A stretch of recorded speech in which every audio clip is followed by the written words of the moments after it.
শত রাজনৈতিক বিরোধিতা সত্ত্বেও সৌজন্যে অটুট প্রধানমন্ত্রী মুখ্যমন্ত্রী।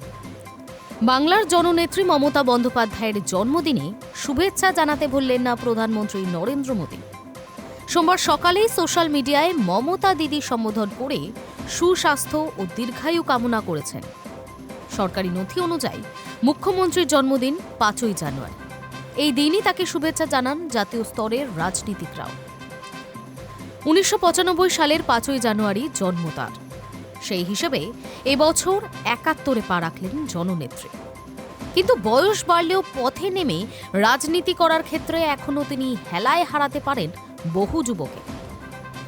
রাজ্য থেকে জাতীয় যে কোনো মিছিল, মিটিং, স্লোগানের মুখ একই, মমতা বন্দ্যোপাধ্যায়। সামনে আরও একবার তার মুখ্যমন্ত্রী পদে বসার হাতছানি।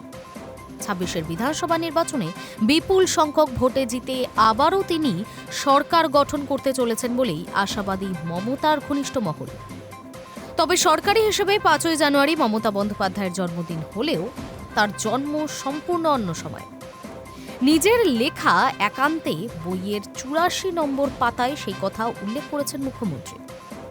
সেই পাতায় লেখা, মার কথা অনুযায়ী দুর্গাপুজোর মহা অষ্টমীর দিন সন্ধি পুজোর সময় জন্ম আমার। এর ৩ দিন আগে থেকে নাকি শুরু হয়েছিল একটানা প্রবল বৃষ্টি। আমি চোখ খোলার পর নাকি বৃষ্টি থেমে যায়। তবে দুর্গাষ্টমী হোক কিংবা ৫ই জানুয়ারি, জন্মদিনে কখনো তাকে বাড়িতে বসে থাকতে দেখা যায়নি। সদা সর্বদাই কোনো না কোনো কাজে নিজেকে ব্যস্ত রাখেন বাংলার অগ্নিকন্যা। এবারও তার ব্যতিক্রম হচ্ছে না। গঙ্গাসাগর মেলার প্রস্তুতি পরিদর্শনে তিনি। Hi news network.